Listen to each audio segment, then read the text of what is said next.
Este es su programa Cara a Cara.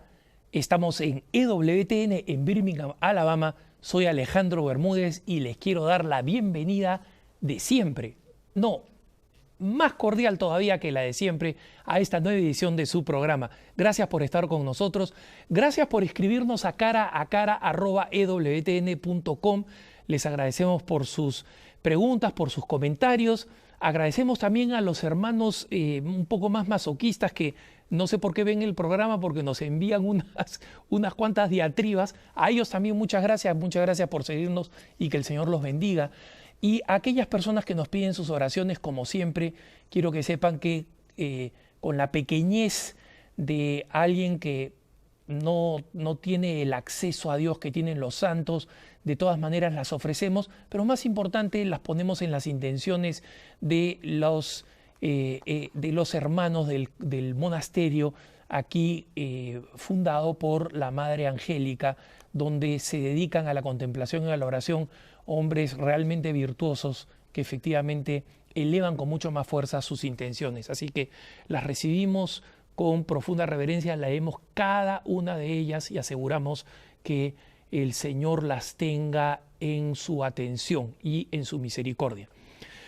Hoy día quiero abordar un tema importante que veo que confunde a muchos católicos y es el tema de la diferencia que hay entre la Biblia católica y las Biblias evangélicas. Yo estuve leyendo a algunos apologistas sobre este tema, algunos apologistas católicos, y uno de estos apologistas católicos dijo algo muy interesante que perfectamente graficó con palabras que yo no llegaba, digamos, a conceptualizar, diciendo, mira, la explicación de la diferencia entre las Biblias católicas y las Biblias protestantes, la explicación es fácil, pero es compleja. O sea, no porque sea complicada, sino porque es larga, ¿no? Entonces yo he tratado de hacer un resumen aquí de estas diferencias y de dónde vienen esas diferencias, pero creo que vale la pena que nosotros como católicos las comprendamos para que así podamos nosotros por lo menos estar tranquilos sabiendo que nuestra Biblia es la verdadera y la de nuestros hermanos separados no es la verdadera. No porque lo digo yo ahora, sino porque van a entender ustedes, si siguen con atención, hasta el final de este programa. Buena manera de engancharlos, ¿no? Espero que funcione. El tema de las Biblias es ante todo comprender el tema de la revelación. Como ustedes saben, hay una enorme diferencia entre la manera como nosotros entendemos el papel de la Biblia en la Iglesia Católica de la manera como la entienden los protestantes. No voy a desarrollar este tema porque yo ya lo he hecho en un programa cara a cara dedicado exclusivamente a los protestantes y explicar cómo entienden ellos la Biblia, la gracia, la fe, etc. Los remito a la página de YouTube de CNN Español en YouTube, o también en la página en Así Prensa van a ver una sección cara a cara donde hemos ordenado temáticamente los programas cara a cara y creo que ya tenemos como 150 programas, están ahí ordenados y están hipervinculados, o sea, tienen un link a la sección de EWTN en español en YouTube. Así que no voy a abundar ahora sobre esa diferencia. Pero hay que recordar que mientras que para nuestros hermanos los evangélicos, los protestantes, la Biblia es la única fuente de la revelación, nosotros los católicos no creemos eso. Como pueden ver en este gráfico, la revelación tiene para nosotros dos vertientes. La única fuente de la revelación tiene dos vertientes, la tradición divina y las Sagradas Escrituras. Y para nosotros los católicos, y esto es importante y para algunos que están acostumbrados, digamos, a escuchar a los evangélicos les podrá escandalizar, pero esta es la enseñanza de la Iglesia, la tradición divina es más importante que las Sagradas Escrituras. Y les voy a explicar por qué. En primer lugar, porque la tradición divina nos permite legitimizar las Escrituras. Legitimizar las Escrituras. ¿Por qué? Porque, hermanitos, tengan en cuenta ustedes que cuando Jesucristo estaba hablando, los evangelios todavía no habían sido escritos. San Juan escribe su evangelio en el año 90. Y se dan cuenta, existen muchísimos años en que la comunidad cristiana y los seguidores de Jesucristo ya existían, en que la iglesia ya existía.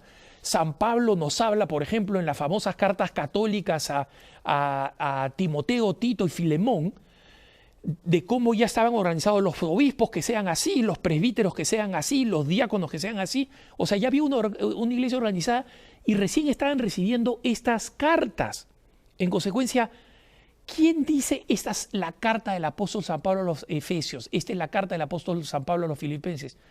Es decir, primero la tradición ya existía, ellos seguían las enseñanzas de Jesús y recién él va a pasar el siglo I, el siglo II, cerca del siglo III, es decir, pasado algún tiempo, es que la comunidad católica, había tanto loquito que escribió una carta diciendo carta del apóstol, lo que sea, inventando. Entonces dijeron, no, un momentito, nosotros sabemos cuáles son las verdaderas, así que vamos a cerrar el canon bíblico. O sea, vamos a decir, estas son los libros que forman parte de la Biblia. En consecuencia, la Biblia es una configuración que produce la tradición divina y solamente la tradición divina, la autoridad divina, el magisterio, es lo que determina que la Biblia es la Biblia. Entonces, la primera razón es que la credibilidad de la Biblia depende del magisterio. Alguien dijo, las autoridades, los sucesores de los apóstoles dijeron, esta es Sagrada Escritura. Y en segundo lugar, le decía dos razones, es la interpretación de las Sagradas Escrituras. Porque las Sagradas Escrituras, ¿por qué han dado motivo a 42.000 sectas protestantes? Porque cada uno interpreta como se le da la gana. Porque la Iglesia Católica sigue siendo la única, porque tiene un magisterio que dice, no, esta interpretación que tú estás haciendo no es correcta, se interpreta así, y esto ya lo interpretaba San Agustín en el siglo IV, o sea que tu idea es una idea loca, ¿no? Entonces, esa es la importancia que tiene el magisterio, la tradición divina respecto de las Sagradas Escrituras, que nosotros consideramos, por supuesto, palabra revelada de Dios. Ahora, los católicos nos separamos definitivamente por lo que yo había dicho, precisamente porque nosotros creemos en el magisterio y ellos creen en la sola Escritura y que cada uno interpreta la sola Escritura como quiera. Entonces, esto es importante comprenderlo, hermanitos, esto es importante comprenderlo porque cada vez que los protestantes nos dicen ¿en dónde en la Biblia dice que hay confesión? ¿En dónde en la Biblia? En la Biblia no dice en ningún lado, la confesión es el sacramento, no dice en ningún lado, pero en la Biblia tampoco se habla de la televisión, pues, ¿no? En la Biblia no se dice, no verás televisión, o sí verás televisión, o solo verás el canal de la Madre Angélica. Nos encantaría esa propaganda si estuviera en la Biblia. Pero entonces es ridículo pretender que todo esté en la Biblia y el católico que comienza a preguntar, ¿dónde en la Biblia está tal cosa? ¿Dónde está en la Biblia tal cosa? Ese católico ya no es católico, es protestante. Porque cree que todo tiene que estar en la Biblia, cuando en la Biblia hay sustento para la doctrina católica, y si ustedes ven el catecismo de la Iglesia Católica van a ver que absolutamente todos los miles de artículos que hay en el catecismo de la Iglesia Católica, miles de artículos, todos y cada uno tienen sustento bíblico, todos tienen sustento bíblico, citas bíblicas a las cuales se hace referencia, pero obviamente interpretándolas, ¿no? Entonces, obviamente, nosotros encontramos una diferencia, esta diferencia va a impactar en la manera como se lee y se interpreta la Biblia, pero también en la manera como se compila, se junta la Biblia. Conclusión, la Biblia católica no es igual a la Biblia protestante, en dos cosas, en cantidad y en calidad. Y eso es lo que voy a tratar de explicar ahora. ¿Cuál es la diferencia entonces entre la Biblia católica y la Biblia protestante? Para comenzar, la Biblia protestante, cuando nosotros vemos el índice, en la Biblia protestante suelen faltar los siguientes libros que ustedes ven en pantalla.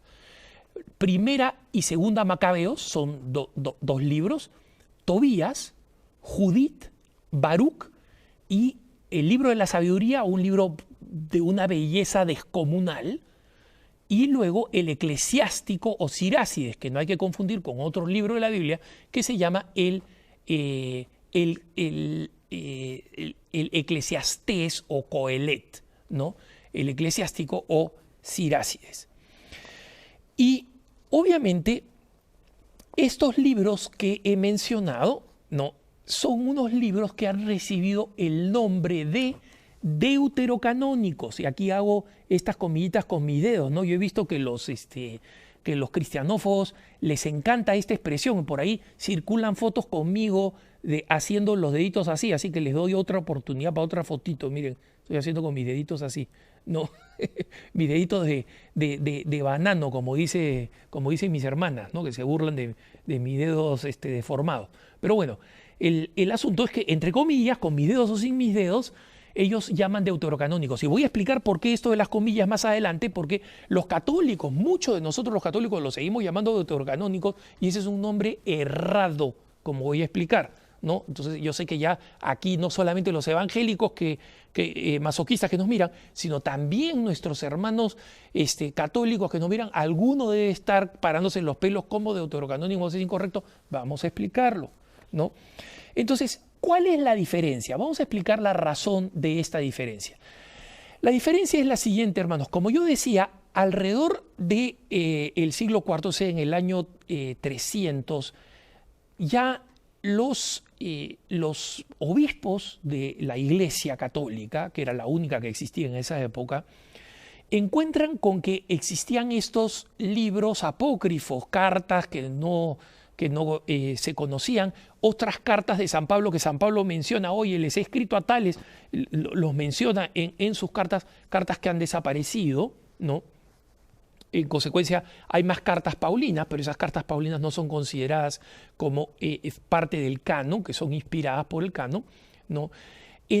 Deciden finalmente componer lo que conocemos hoy como el canon bíblico, ¿no? Esta definición es conocida como el canon bíblico.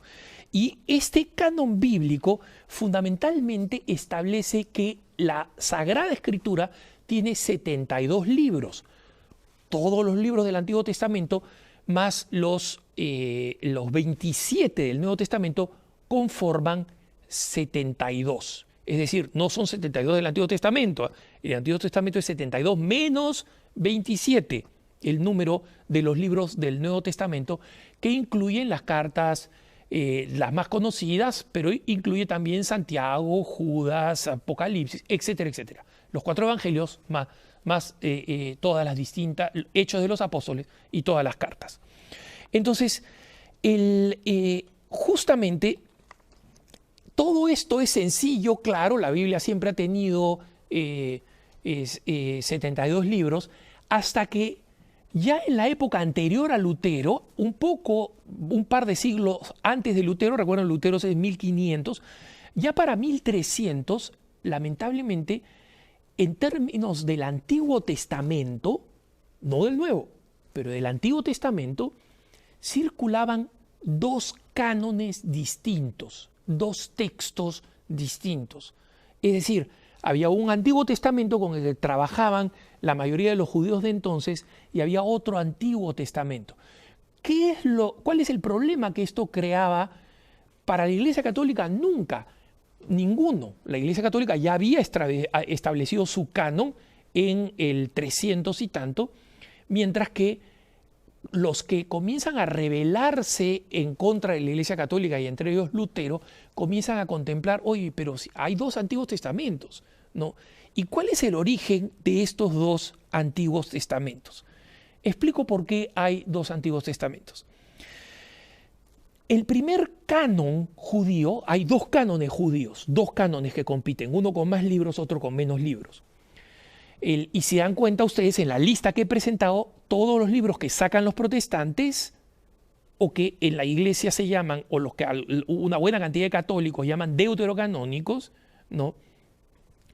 Hay una buena cantidad de libros que no están. Todos esos son del Antiguo Testamento. No discuten cuáles son los del Nuevo Testamento. La razón es que existen dos cánones judíos, es decir, dos ocasiones en que los judíos deciden recopilar su propia Biblia, sus Sagradas Escrituras, que es obviamente toda ella del Antiguo Testamento. No, ellos no creen en nada del Evangelio para adelante. Entonces, la primera versión es una versión muy importante que se completa unos 2 siglos antes de Cristo, ojo con esto, ¿eh? 2 siglos antes de Cristo, y que es una versión conocida con el nombre de la versión de los 70. En latín, Septuaginta. ¿Qué es esta versión de los 70? La Septuaginta es una Biblia del Antiguo Testamento que se llama de los 70 porque entre 72 y 73 grandes sabios judíos, y que se redondea, digamos, al número 70, de ahí Septuaginta, grandes sabios judíos deciden juntarse en Alejandría, que en ese entonces era uno de los grandes centros de la cultura griega, y deciden recopilar los libros de la Torá, de los profetas, de los salmos y la sabiduría, es decir, de lo que hoy conocemos como Antiguo Testamento o la Biblia judía, y deciden traducirla al griego. ¿Por qué? Porque resulta que ya los judíos habían sufrido una enorme diáspora.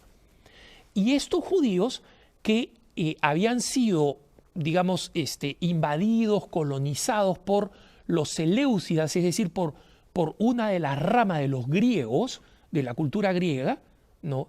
Y recuerden ustedes que toda la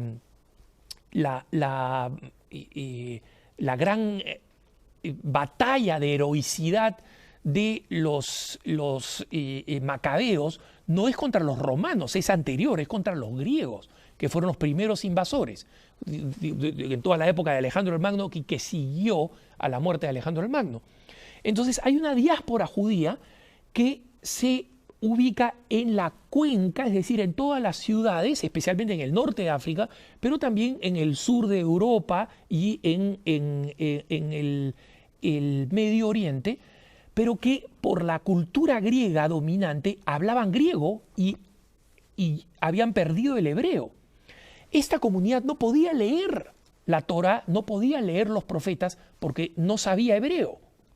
Y en consecuencia, estos 70 deciden traducir y crear esta Biblia. En la tradición judía, estos 70, que como digo eran 72 o 73, de los más importantes sabios bíblicos, deciden crear esta versión de los 70, la Septuaginta.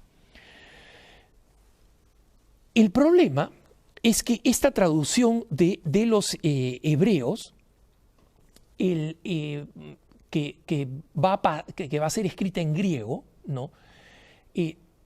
Resulta que cuando se separa el cristianismo del judaísmo, es decir, alrededor del siglo II después de Cristo, los judíos, la comunidad hebrea, se junta para realizar una nueva traducción de esta Biblia veterotestamentaria.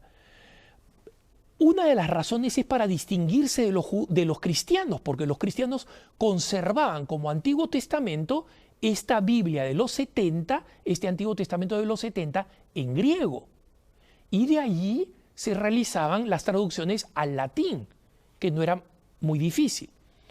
Después del siglo II, los judíos, para distanciarse de los cristianos, deciden escribir una nueva versión en hebreo. Y obviamente el esfuerzo, como ellos lo describen, es el esfuerzo de volver otra vez al hebreo, abandonar el griego, que además de alguna manera se había conservado después de la difusión total del latín, se había conservado como una lengua filosófica culta, pero muy extraña, ¿no? Ya para ese entonces buena parte del mundo hablaba en latín.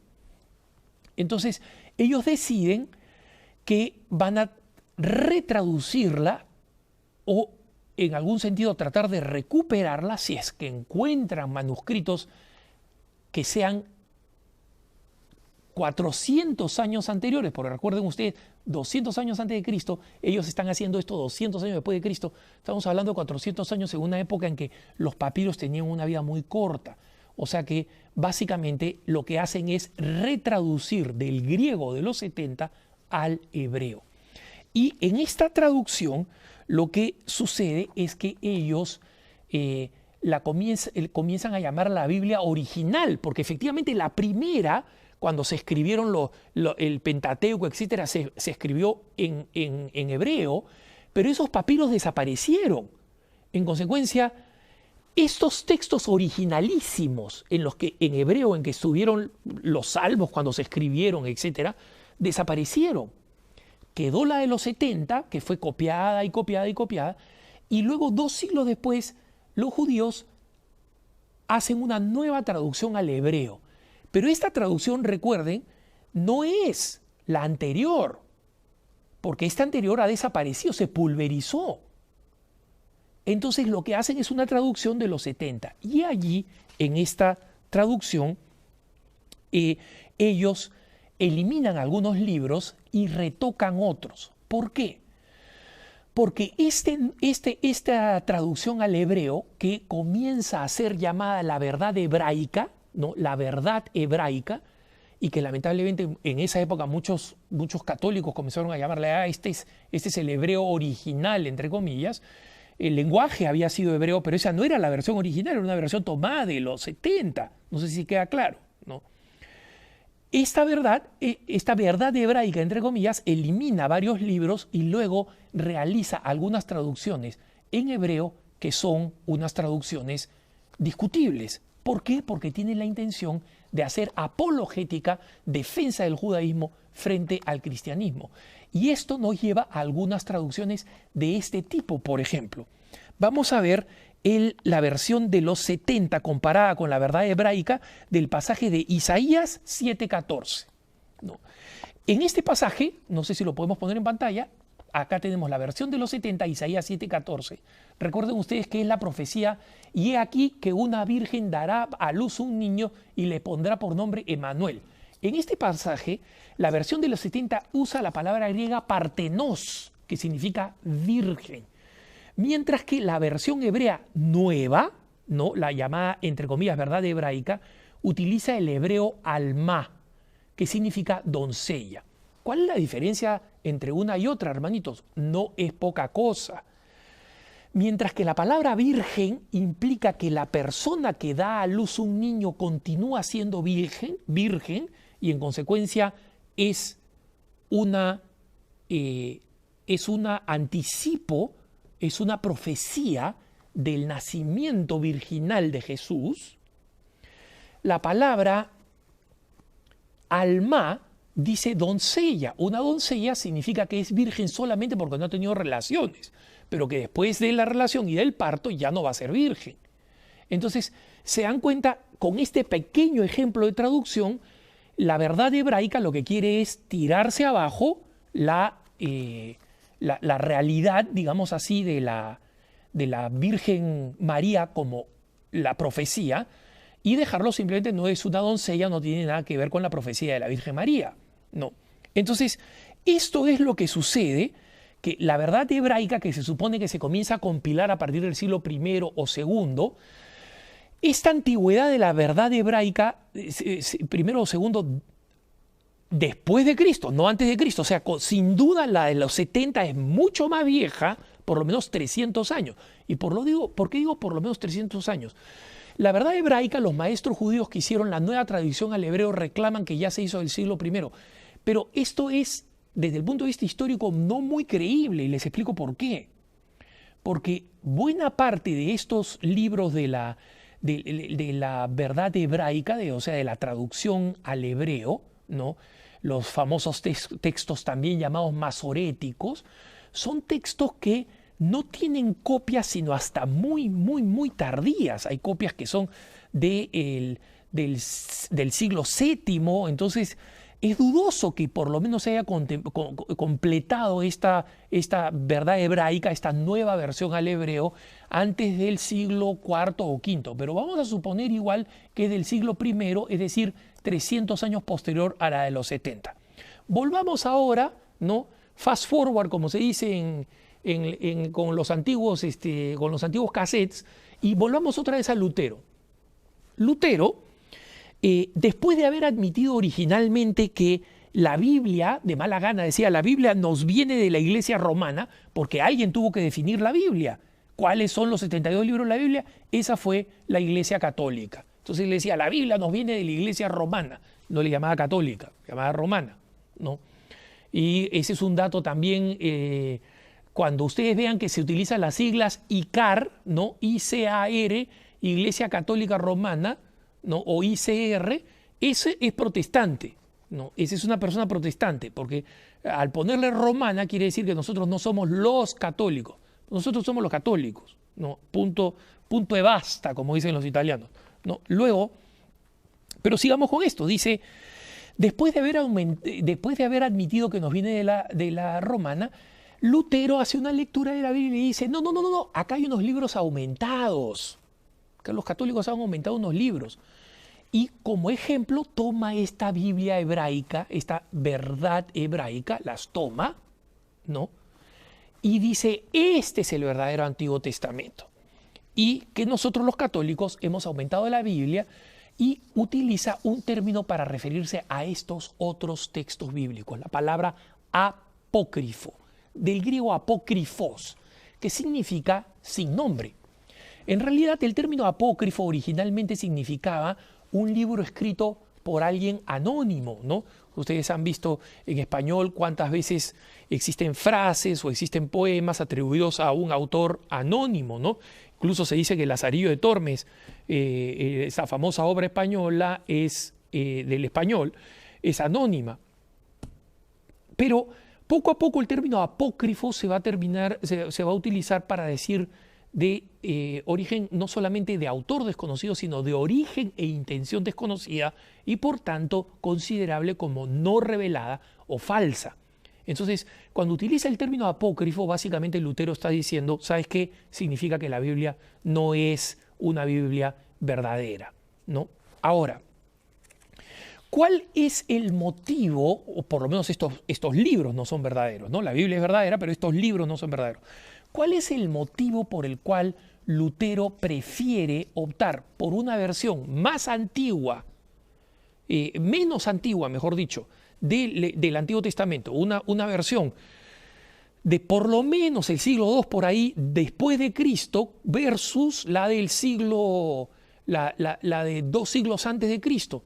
La razón es puramente apologética, es decir, de defensa de sus propias ideas protestantes. ¿Por qué?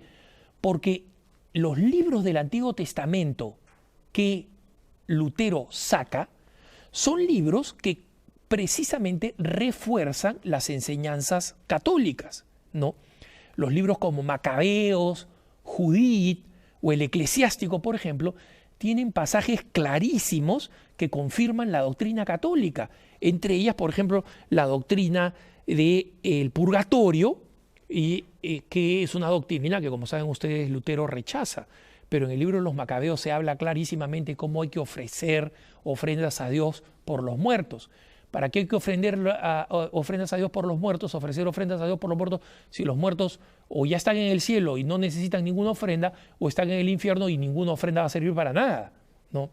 Entonces, esta es la razón por la cual Lutero elimina esos libros. Y luego Lutero va a tener también otra actitud curiosa que muchas veces ni siquiera los protestantes saben, pero que está en la biografía de Lutero e incluso en la misma de su discípulo y gran redibujador del protestantismo luterano, que es Melanchthon, su sucesor, ¿no?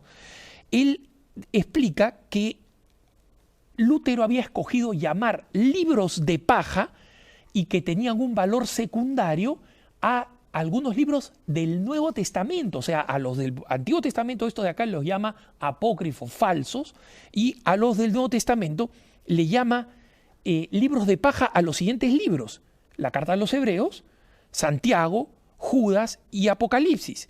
Libros que, como sabemos, reafirman la doctrina católica de, por ejemplo, el valor de las obras, que nosotros no solamente somos salvados exclusivamente por la fe y por la gracia, como sustentan los luteranos. Reafirma, por ejemplo, la figura decisiva de la Virgen María al final de los tiempos, con la mujer rodeada de 12 estrellas, con la luna bajo sus pies, etc., ¿no? Los protestantes después van a retroceder en esto de los libros de paja o de segunda calidad en el Nuevo Testamento, pero no van a incorporar en general estos libros que ellos van a llamar apócrifos, ¿no? Y es importante comprender que la narrativa actual de los protestantes es que la Iglesia Católica añadió estos libros en el Concilio de Trento, que siguió a la Reforma Protestante. Pero la pregunta es, ¿cómo Lutero rechaza los libros de Judith, los libros de los Macabeos, etcétera? ¿Cómo los rechaza antes del Concilio de Trento, si es que el Concilio de Trento recién los metió dentro de la Biblia? Ese argumento de que el Concilio de Trento metió los libros dentro de la Biblia es completamente falsa, porque si los hubiera metido después de la Biblia, Lutero no los hubiera tenido que rechazar antes de precisamente la Sagrada Escritura, ¿no? El otro argumento importante de nuestros hermanos protestantes es que los libros que ellos dicen que están en el Antiguo Testamento y que son apócrifos no aparecen citados en el Nuevo Testamento, y que ese sería un argumento para decir los católicos lo metieron. Pero resulta, hermanitos, que libros como Abdías, Esther, Nahum, Ruth, el Cantar de los Cantares, tampoco son citados por el Nuevo Testamento, y los evangélicos los aceptan como libros reales, lo que quiere decir que la decisión de cuáles son para ellos libros del Antiguo Testamento verdaderos y no es una decisión arbitraria que no tiene ningún fundamento ni en la historia ni en la lógica. Pero hay más después del corte. Así que estamos en Cara a Cara, soy Alejandro Bermúdez, no se vayan que ya volvemos.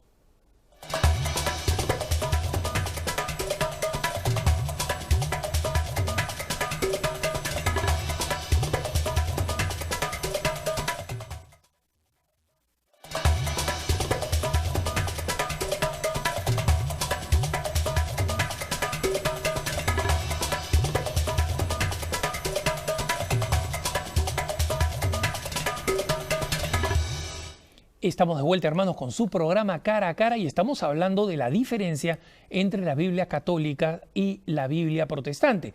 Hemos explicado ya de dónde saca Lutero su propia versión de la Biblia, y es muy importante entender esta diferencia enorme que hay entre la Septuaginta, que es la versión del Antiguo Testamento más antigua hoy en día existente, y la de la llamada verdad hebraica, ¿no?, que contiene los textos masoréticos, pero que se escribe muy posteriormente, y que, por si acaso, quiero hacer un paréntesis, tiene un valor. Por si acaso, la Biblia llamada de la verdad hebraica tiene un valor. ¿Por qué? Porque muchas veces se necesita corroborar el texto en la versión hebrea para ver qué cosa dice, ¿no? Y muchos expertos bíblicos necesitan recurrir a ella, y tiene su valor como una fuente para entender mejor algunos conceptos. Pero como conjunto es un conjunto que tiene su origen en una apologética contra el cristianismo, ¿no? Y por eso la Septuaginta es tan importante para nosotros, ¿no? Entonces, sigamos ahora ya al tema de la traducción, es decir, de la Biblia protestante en español. La Biblia protestante en español, la más importante y popular, se llama Reina Valera. No es porque hubiera una reina que se apellidara Valera, sino que es producto de dos autores que no trabajaron juntos, sino trabajaron uno después del otro en esta versión. El primero de ellos fue un ex sacerdote católico llamado Casiodoro de Reina, que ustedes ven aquí en pantalla. Casiodoro de Reina en realidad era un católico que quiso traducir la Biblia al español. Su Biblia en español no recibió la autorización en esa época porque había mucho nerviosismo antiprotestante, y finalmente de molesto, de frustrado, se convirtió al protestantismo. ¿Para qué? Para que le publicaran su Biblia en español, una Biblia, por si acaso, de español bastante bello, se la publicaran en Basilea, en Suiza. Ustedes dicen, oye, pero en Basilea no hablan español. Claro, pero ya se había vuelto un reducto protestante y ahí publicaban cualquier Biblia que se quisiera publicar en cualquier idioma, ¿no? No va a ser sino hasta varios años después, casi medio siglo después, que otro ex sacerdote, en este caso Cipriano de Valera, el que, digamos así, entre comillas, retoque la Biblia y arroje una nueva versión que es, digamos así, la primera Reina Valera, que es aproximadamente de 1602, ¿no? Pero lo que sucede realmente no es que esta fue un retoque. La verdad es que Cipriano de Valera hace una total, no quiero decir manipulación, porque creo que sería un juicio sobre su intención, pero una redefinición de la traducción muy agresiva. Acá hay que decir algo también importante. Ni Casiodoro de Reina ni Cipriano de Valera, que eran personas muy cultas, eran expertos en Biblia y sobre todo mucho menos expertos en las lenguas bíblicas, hebreo o griego. No eran grandes conocedores. De hecho, hebreos no sabían nada. Algo de griego conocían. Pero el Casiodoro de Reina hace esta versión en español con algunas diferencias, pero Cipriano de Valera básicamente comienza a realizar una Biblia de carácter apologético, es decir, que de alguna manera el lenguaje sea torcido de tal manera que no sea simpático al catolicismo. Por ejemplo, como saben ustedes, los católicos, los protestantes rechazan todo lo que significa tradición, porque rechazan la creencia católica de que la tradición es una de las fuentes de la revelación. Entonces, una de las cosas que hace la Reina Valera, la Biblia de Reina Valera, es manipular la traducción de la palabra tradición, de tal manera que cuando se utiliza la palabra original en griego, por ejemplo, o en latín, de tradición en un sentido negativo, cuando se habla de las malas tradiciones, por ejemplo, o las malas costumbres en San Pablo, utilizan la palabra tradición. Y cada vez que la palabra tradición tiene un sentido positivo, mantengamos la tradición, mantengamos la enseñanza que hemos heredado, etc., ellos lo traducen como enseñanza o fe. Se dan cuenta aquí de la jugarreta. La jugarreta es que en la Biblia la palabra tradición siempre salga perdiendo, la palabra tradición. En cambio, la palabra enseñanza o fe, por el principio de la sola fe, siempre salga bien parada, ¿no? Y esta jugarreta, ¿qué objetivo tiene? Es para convencer a los mismos evangélicos. Y cuando se la presentan a los católicos, ofrecer a los católicos, ¿no ves? La tradición no sirve para nada, la tradición, te pones varias citas bíblicas y el católico dice, no sabía eso, no sabía que la tradición era mala, no sabía que solo había que creer en la fe. Lo curioso es que los términos que Cipriano de Valera traduce son muchas veces en el original en latín o en griego exactamente el mismo. Solamente que cuando es la misma palabra, solamente que cuando es utilizada en sentido negativo, las malas tradiciones la traducen tradición y cuando tiene un sentido positivo lo traducen como fe o enseñanza.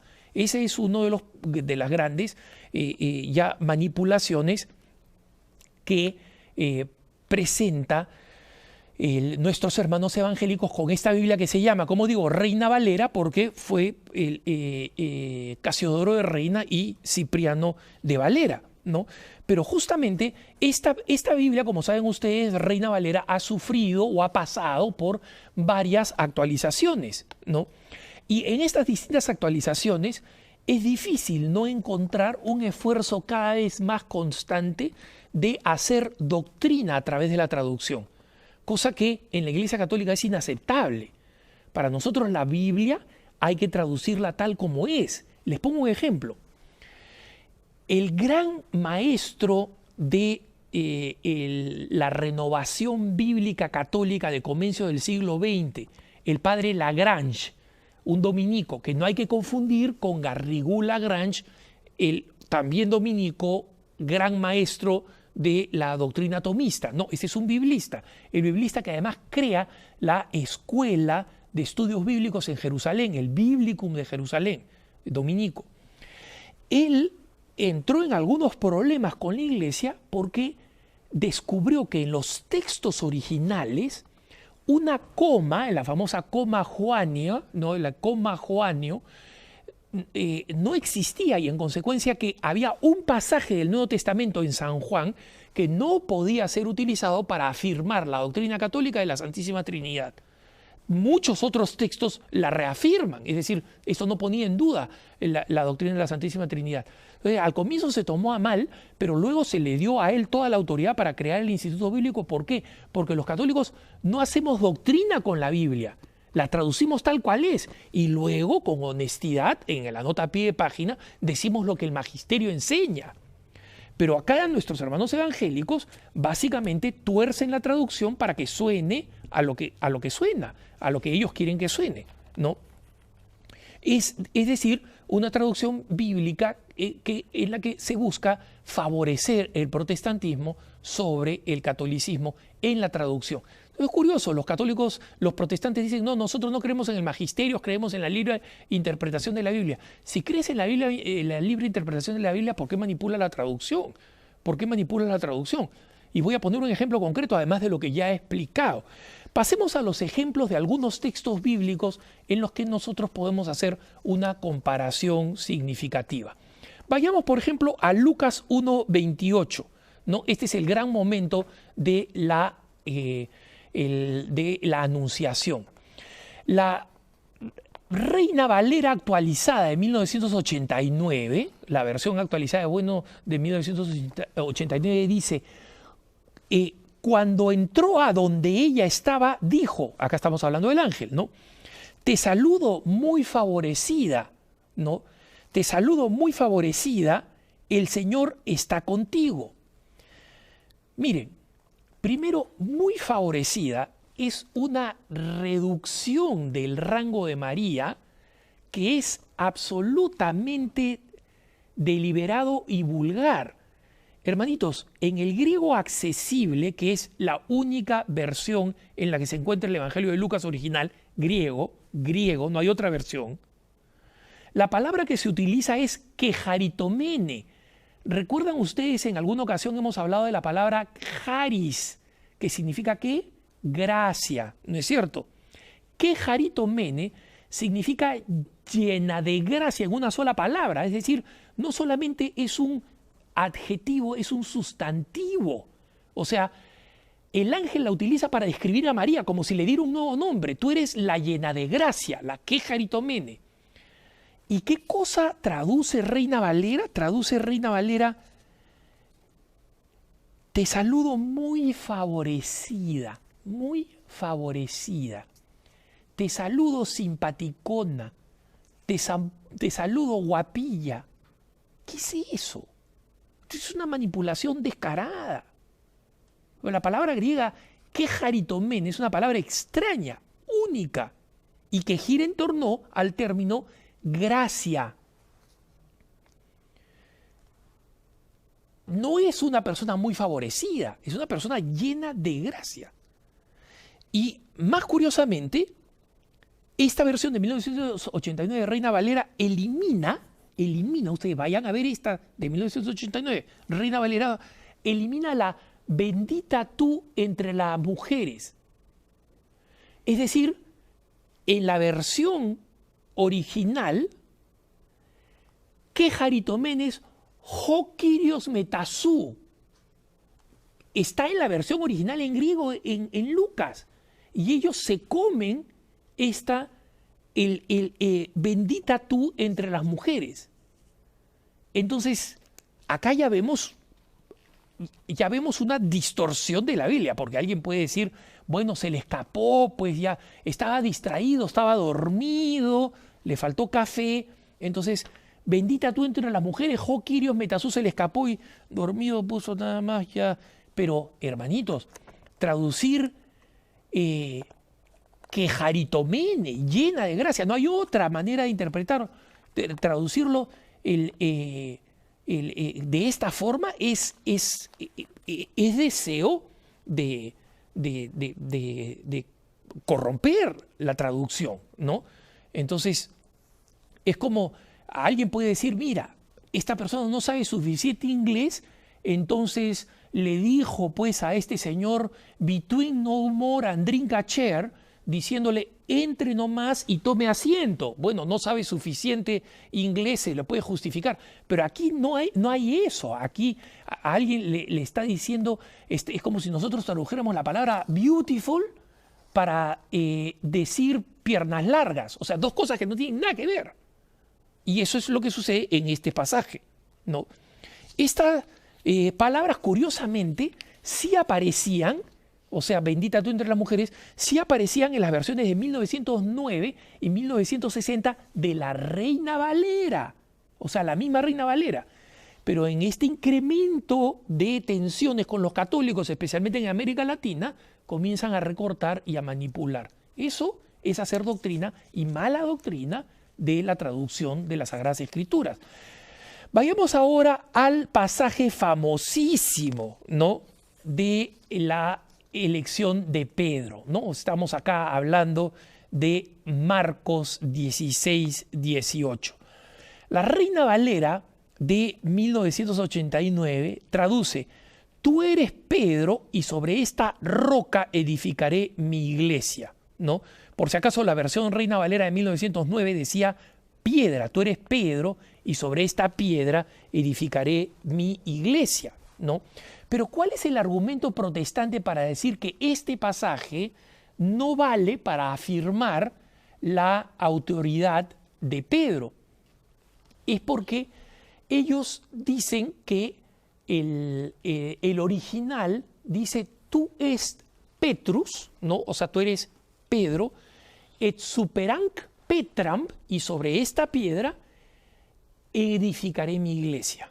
¿Cuál es la intención en consecuencia de los evangélicos? Ellos dicen, Jesucristo estaba estableciendo una diferencia, no lo que dicen los católicos, ¿no?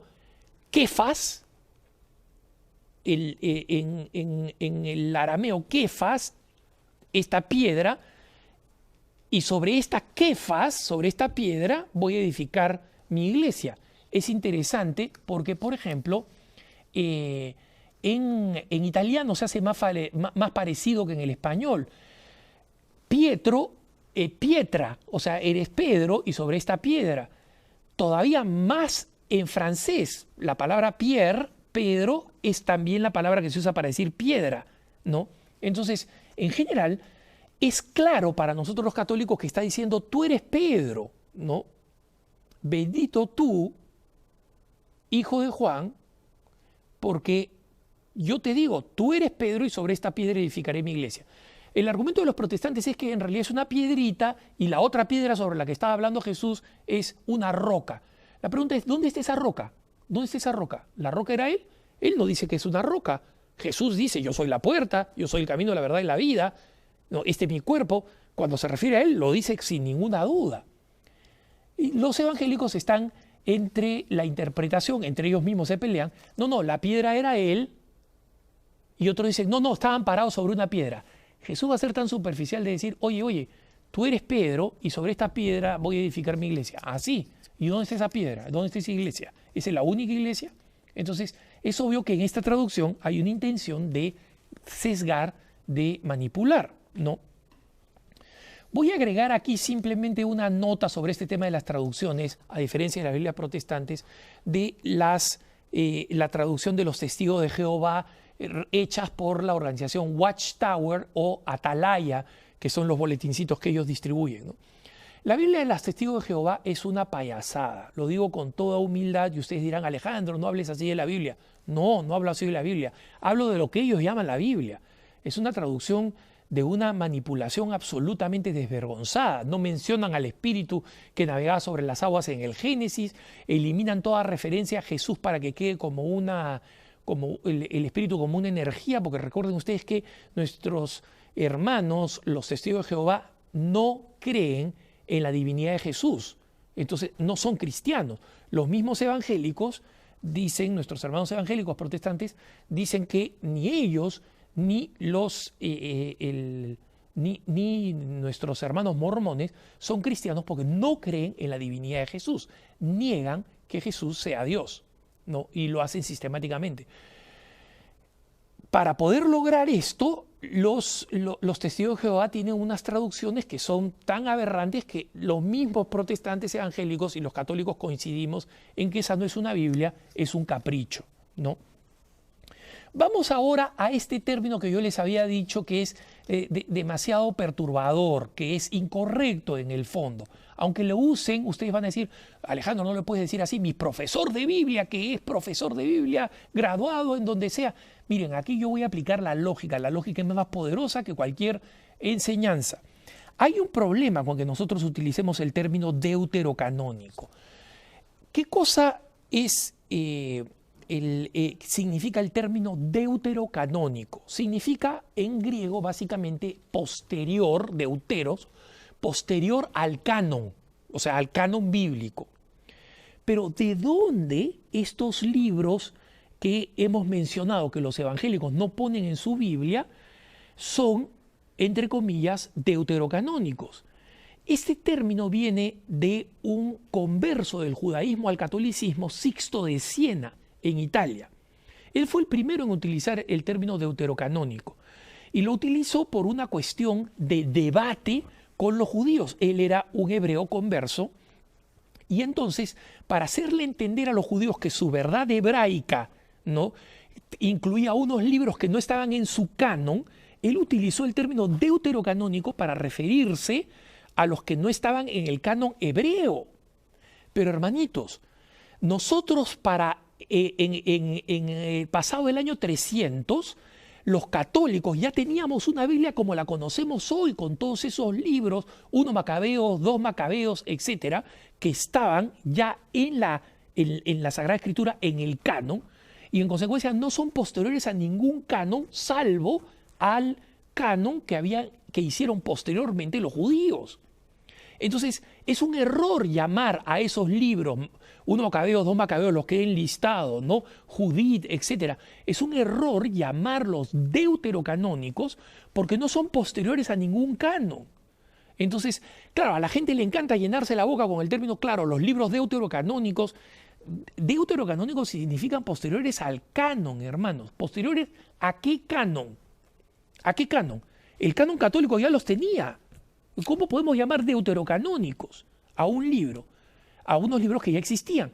Es como llamarle nieto al hijo. Mira, acá está mi nieto. Oye, ¿pero no es tu hijo? Sí, pero yo le llamo nieto porque es posterior a mí. No, pues, es un uso errado del término de deuterocanónico, ¿no? Y es, alguno me dirá, oye, Alejandro, y por ejemplo, acá no quiero ofender a mis hermanos argentinos, pero la Biblia argentina, no la platense, la Biblia argentina lamentablemente utiliza esta distinción, ¿no?, y pone todos los libros deuterocanónicos que no son deuterocanónicos al final de todo el Antiguo Testamento y antes del Nuevo. Ese es un error. Alguno me dirá, Alejandro, pero esa es la Biblia que está en la página web del Vaticano. Sí, pues, en la página web del Vaticano todavía está la versión antigua del Catecismo que no habla de las virtudes, que no habla, por ejemplo, correctamente de temas como la masturbación o como la pena de muerte, como las quiso Juan Pablo II. O sea, hay errores ahí, ¿no? Y por eso quiero decir que yo creo que hay un problema con las Biblias ecuménicas, especialmente porque ponen los deuterocanónicos al final y porque no tienen comentarios bíblicos, en mi opinión. Y en mi opinión también, si alguien dice, bueno, Alejandro, después de todo esto, ¿qué Biblias hay que leer? Yo recomiendo, como siempre, primero la Biblia de la Biblia platense o la Biblia de Monseñor Juan Straubing, la Biblia comentada, que está en Argentina. Existen copias, pero lamentablemente no muy bien distribuidas. También la de Nácar Colunga, publicada por la BAC, y la Biblia de Jerusalén, la más antigua, publicada por Desclée de Breuer, porque creo que la última edición es una edición que comete algunos errores en la traducción. Así que con esto espero de alguna manera haber cubierto un terreno extensísimo, haciéndolo un poco más accesible para nosotros y para que entendamos por qué lo hacemos así. Cuando un evangélico les diga, trae tu propia Biblia y lo leemos en tu Biblia, tengan en cuenta que ellos saben que van a citar citas bíblicas que son iguales en las dos Biblias, pero ustedes hagan al revés. Trae tu Biblia evangélica y veamos si están los libros deuterocanónicos, y ahí es donde van a ver los libros mal llamados deuterocanónicos. Gracias por habernos acompañado, hermanas y hermanos, en este programa. Espero que sea de edificación para ustedes y que nos ayuden a comprender mejor la bendición que tenemos en la Iglesia Católica de contar con la auténtica Sagrada Escritura, la que fue definida por la Iglesia Católica y la que sigue siendo la Biblia que nosotros utilizamos. Gracias por habernos acompañado en este programa. El Señor los bendiga. Nos vemos en la próxima edición de Cara a Cara. Quédense con la mejor